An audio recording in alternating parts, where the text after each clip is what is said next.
कहते कि कयाधु ऐसी माता थी कि बेटे को विष दे दिया, लेकिन रहूंगी तो पति की तरफ। ठीक है, आपका आदेश है तो विष दूंगी मैं। शाम हुआ, प्रहलाद जी सोने को जब हुए, प्रहलाद जी ने कहा माता जी बहुत तेज की नींद आ रही है, बहुत जल्दी हमको आप दूध पिलाइए, मैं सोऊंगा। प्रहलाद जी दूध मांगते हैं। कयाधु जी सोने के कटोरे में हलाहल विष डालकर दूध लेकर आई। हाथ कांप रहा है, शरीर कांप रहा है। आई और प्रहलाद जी के हाथ में दे दिया, बोली बेटा दूध लो। प्रहलाद जी हाथ में दूध का कटोरा लिए, जो भी मुंह पर लगाना चाहा, माता से नहीं रहा गया। कयाधु ने चिल्लाकर बोल दिया बेटा प्रहलाद दूध मत पियो, इसमें हलाहल विष मिला है। प्रहलाद जी ने कहा माता आपके हाथ से दिया हुआ विष भी अमृत हो जाएगा। मुंह लगाए सारा दूध पी गई, पी के सो गए। जब सुबह उठे तो फिर प्रहलाद जी का भजन चालू हो गया।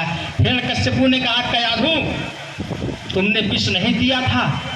कयाधु ने कहा विष दिया था, अपने हाथ से अपने बेटे को मैं विष पिलाई हूँ। संसार की पहली ऐसी माता मैं हूँ, बेटे को विष पिला रही हूँ।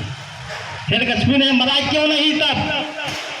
कयाधु ने कहा आप इतना उपाय किए तो क्यों नहीं मरा? नहीं मर रहा है तो मैं क्या करूं, मैं तो विष पिला चुकी है। अब हिरण्यकश्यपु आइए था जल्दी में करते हैं।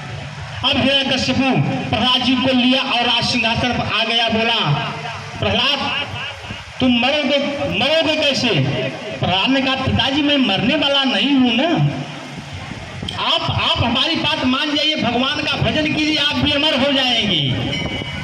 हिरण्यकश्यपु ने कहा हमको अमर कर रहे हो? मैं तो पहले से अमर हूं, वरदान लेकर अमर हूं। अच्छा तुम्हारा भगवान है कहाँ बताओ? तुम्हारा भगवान मिल जाए हमको दिखा दो तो मैं मान जाऊंगा, तुम्हारे भगवान की पूजा करने लगूंगा। हिरण्यकश्यपु के मन में भाव है कि भगवान मेरे सामने विष्णु आ जाए तो अपने भाई के वध का बदला ले लूं। प्रहलाद जी ने कहा पिताजी आप निश्चित रूप से भगवान के भक्त बन जाएंगे ना?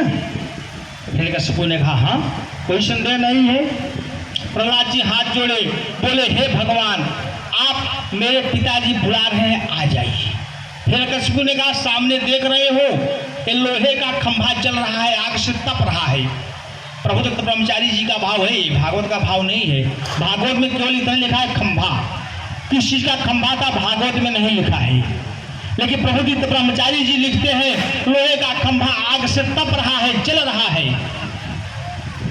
हिरण्यकश्यपु ने कहा चलते हुए तपते हुए लोहे के खंभे में तो तुम्हारे भगवान आ जाए प्रहलाद तो मैं मान लूंगा कि तुम्हारा भगवान है। प्रहलाद जी हाथ जोड़े, बोले प्रभु मेरे पिताजी कह रहे हैं आपको मानने के लिए, आपकी भक्ति करने के लिए, आप इस लोहे के तपते हुए जलते हुए खंभे में प्रकट हो जाइए। जब ही प्रहलाद जी इतना कहा कि एक छोटी सी चींटी आकर ऊपर से नीचे, नीचे से ऊपर दौड़ने लगी। प्रहलाद जी प्रणाम किए, बोले जय हो प्रभु, आपके सिवा इस जलती हुए आग में चींटी चल सकती है? अभी जल के भस्म हो जाएगी। प्रहलाद जी प्रणाम किया, बोले पिताजी प्रभु मेरे इस खंभे में आ गई। हिरण्यकश्यपु जानता है प्रहलाद झूठ नहीं बोलता है। हिरण्यकश्यपु ने कहा आ गए भगवान ने। प्रहलाद ने कहा हाँ पिताजी भगवान आ गए। प्रहलाद तुरंत उठता है और जब ही उस खंभे में गदे से प्रहार करता है कि न मृगो न मानुषम न सिंह भगवान प्रकट हो जाते। बोले